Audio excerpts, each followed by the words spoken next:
सावन के तीसरे सोमवार के दिन पढ़े ये व्रत कथा, जीवन की हर बाधा होगी दूर। सावन के सोमवार के दिन यह व्रत कथा बेहद पौराणिक और खास मानी गई है। मान्यता है कि इस व्रत कथा के बिन सोमवार का व्रत अधूरा रहता है, क्योंकि इस कथा का पाठ करना उत्तम माना गया है। इस कथा के पाठ से भोलेनाथ जल्दी प्रसन्न होते हैं और लोगों की मनोकामनाएं भी पूरी करते हैं।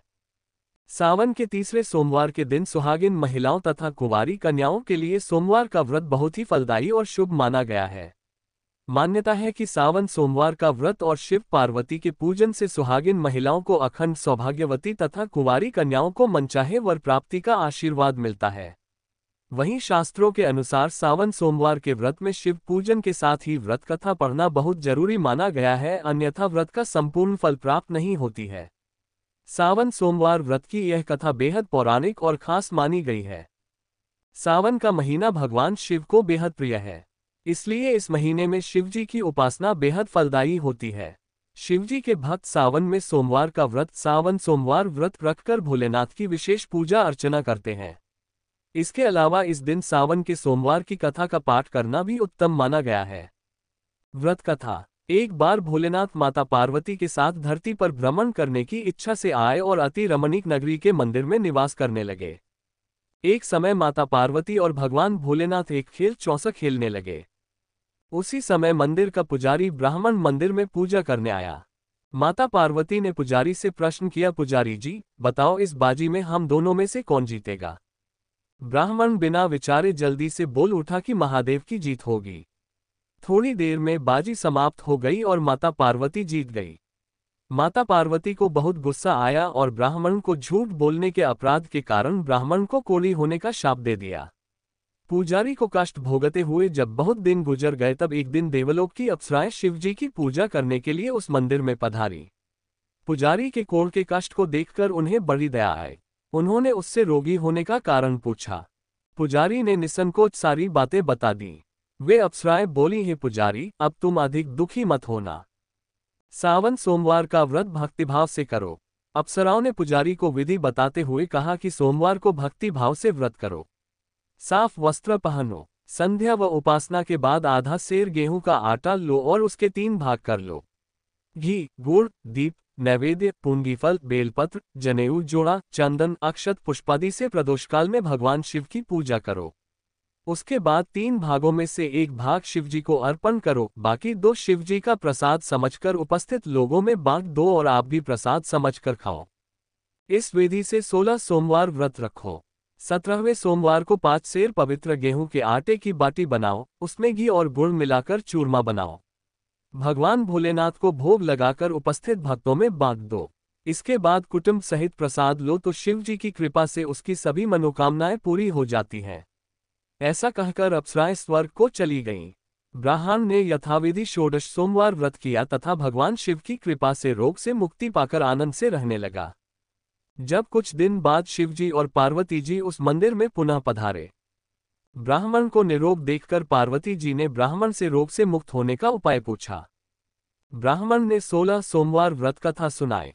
पार्वती जी बहुत प्रसन्न हुई। ब्राह्मण से व्रत विधि पूछकर स्वयं भी व्रत करने के लिए तैयार हो गई। व्रत करने के बाद उनकी मनोकामना पूरी हुई और उनके रूठे बेटे स्वामी कार्तिकेय स्वयं माता के आज्ञाकारी बने। कार्तिकेय को अपना यह विचार परिवर्तन का रहस्य जानने की इच्छा हुई। वे माता से बोले, हे माता, आपने ऐसा कौन सा उपाय किया जिससे मेरा मन आपकी ओर आकर्षित हो गया? पार्वती जी ने वही षोडश सोमवार व्रत कथा की कथा उनको सुना दी। कार्तिकेय जी कहा, इस व्रत को मैं भी करूंगा, क्योंकि मेरा प्रिय मित्र ब्राह्मण बहुत दुखी दिल से परदेश गया है। मेरी मिलने की बहुत इच्छा है। कार्तिकेय जी ने भी इस व्रत को किया और उनका प्यारा मित्र मिल गया। मित्र ने इस आकस्मिक मिलन का भेद पूछा तो कार्तिकेय बोले, हे मित्र, हमने तुम्हारे मिलने की इच्छा करके 16 सोमवार का व्रत किया था। अब तो ब्राह्मण मित्र को अपने विवाह की बड़ी चिंता हुई। उसने कार्तिकेय जी से व्रत की विधि किया है और यथाविधि व्रत किया। व्रत के प्रभाव से जब वह किसी कार्य से विदेश गया तो वहां के राजा की लड़की का स्वयंवर था। राजा ने प्रण किया था कि जिस राजकुमार के गले में सब प्रकार से श्रृंगारित हथिनी माला डालेगी, मैं उसी के साथ अपनी प्यारी बेटी का विवाह कर दूंगा। शिवजी की कृपा से वह ब्राह्मण भी उस स्वयंवर को देखने की इच्छा से राज्यसभा में एक ओर जाकर बैठ गया। नियत समय पर हथिनी आए और उसने जयमाला उस ब्राह्मण के गले में डाल दी। राजा ने अपनी प्रतिज्ञा के अनुसार बड़ी धूमधाम से अपनी कन्या का विवाह उस ब्राह्मण के साथ कर दिया और ब्राह्मण को बहुत सा धन व सम्मान देकर संतुष्ट किया। ब्राह्मण सुंदर राजकन्या पाकर सुख से जीवन व्यतीत करने लगा। एक दिन राजकन्या ने अपने पति से प्रश्न किया, हे प्राणनाथ, आपने ऐसा कौन सा भारी पुण्य किया था जिसके प्रभाव से हथिनी ने सब राजकुमारों को छोड़कर आपको वरण किया? ब्राह्मण बोला, हे प्राणप्रिय, मैंने अपने मित्र कार्तिकेय जी के कथनानुसार 16 सोमवार का व्रत किया था जिसके प्रभाव से मुझे तुम जैसी रूपवान पत्नी की प्राप्ति हुई है। इस व्रत की महिमा सुनकर राजकन्या को बड़ी हैरत हुई। वह भी पुत्र की कामना करके इस व्रत को करने लगी। शिवजी की दया से उसके गर्भ से एक अति सुंदर, सुशील, धर्मात्मा और विद्वान पुत्र उत्पन्न हुआ। माता और पिता उस देवपुत्र को पाकर अधिक प्रसन्न हुए और उसका लालन पालन अच्छी प्रकार से करने लगे। जब पुत्र समझदार हुआ तो एक दिन उसने अपनी माता से प्रश्न किया कि, हे माँ, तुमने कौन सा व्रत और तप किया है जो मेरे जैसा पुत्र तुम्हारे गर्भ से उत्पन्न हुआ? उसकी माता ने 16 सोमवार की व्रत कथा पुत्र को बताए। पुत्र ने सब तरह के मनोरथ पूरे करने वाले इस सरल व्रत को सुना तो वह भी राज्याधिकार पाने की इच्छा से हर सोमवार को यथाविधि यह व्रत करने लगा। व्रत शुरू करने के बाद एक देश के वृद्ध राजा के दूतों ने आकर उसको राजकन्या के लिए वरण किया। राजा ने अपनी बेटी का विवाह ऐसे सर्वगुण संपन्न ब्राह्मण युवक के साथ करके बड़ा सुख प्राप्त किया। वृद्ध राजा के दिवंगत हो जाने के बाद इसी ब्राह्मण को सिंहासन पर बैठाया गया, क्योंकि दिवंगत राजा का कोई पुत्र नहीं था। राज्य का उत्तराधिकारी होकर भी यह ब्राह्मण पुत्र 16 करता रहा। जब 17वां सोमवार आया तो विप्रपुत्र ने अपनी प्रियतमा से पूजन सामग्री लेकर शिव पूजा के लिए शिवालय में चलने को कहा, परंतु उसकी पत्नी ने उसकी आज्ञा की परवाह न की। दास दासियों द्वारा सब सामग्रियां शिवालय में भिजवा दी परंतु स्वयं नहीं गई। जब राजा ने शिवजी का पूजन समाप्त किया तब आकाशवाणी हुई, हे राजा, अपनी इस रानी को राजमहल से निकाल दे, नहीं तो ये तेरा सर्वनाश कर देगी। यह आकाशवाणी सुनने के बाद राजा के आश्चर्य का ठिकाना न रहा। उसने मंत्रनागृह में आकर अपने सभासदों को बुलाकर कहा, मंत्रियों, मुझे आज शिवजी की आकाशवाणी हुई है कि राजा तू अपनी इस रानी को राज्य से निकाल दे, नहीं तो ये तेरा सर्वनाश कर देगी। राज्य के मंत्री और सभासद आदि सब विस्मय और दुख में डूब गए, क्योंकि जिस कन्या के कारण उसे राज्य मिला था, राजा उसी को निकालने की बात कह रहा था। ये कैसे हो सकता था? पर राजा ने मंत्रियों की परवाह नहीं की। उसने अपनी पत्नी को राजमहल से निकाल दिया। फिर रानी दुखी हृदय से भाग्य को कोसती हुई राज्य से बाहर चली गई। बिना पदत्राण, फटे हुए वस्त्र पहने, भूख से दुखी हृदय से भाग्य को कोसती हुई चली जा रही थी कि उसकी अचानक एक करुण बुढ़िया से भेंट हुई जो सूत काटकर बेचने जाती थी। रानी की करुण दशा देखकर वह बोली, चल तू मेरा सूत बिकवा दे। मैं बूढ़ी हूँ, भाव करना नहीं जानती हूँ। ये बात सुन रानी ने बुढ़िया के सिर से सूत की गठरी उतार कर अपने सिर पर रख ली।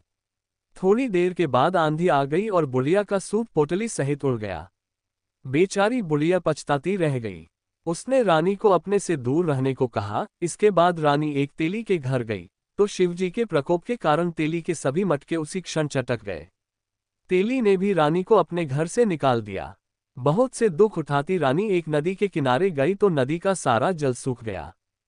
फिर एक पुजारी रानी से कहा कि तुम मेरे आश्रम में आकर रहो, मैं तुम्हें किसी प्रकार का दुख नहीं होने दूंगा। गुसाई जी के वचन सुनकर रानी को धीरज हुआ। वह आश्रम में रहने लगी। रानी जो भोजन बनाती उसमें कीड़े पड़ जाते, जल भर कर लाती उसमें भी कीड़े पड़ जाते।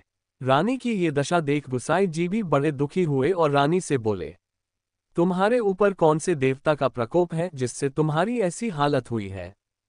पुजारी की बात सुनकर रानी ने शिवजी महाराज के पूजन का बहिष्कार की बात बताई तो पुजारी जी शिवजी महाराज की अनेक प्रकार से स्तुति करते हुए रानी से बोले कि पुत्री, सब मनोरथ पूरे करने वाले 16 सोमवार व्रत को करो, उसके प्रभाव से इस कष्ट से मुक्त हो सकोगी।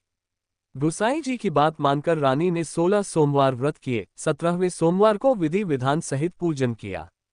उस पूजा के प्रभाव से राजा के हृदय में विचार आया कि रानी को गए हुए बहुत समय बीत गया, न जाने कहां कहां भटकती होगी, उसे ढूंढना चाहिए।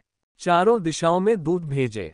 रानी का पता पाकर राजा गुसाई जी के आश्रम में गए और उनसे कहा कि महाराज, जो देवी आपके आश्रम में रहती है वह मेरी पत्नी है।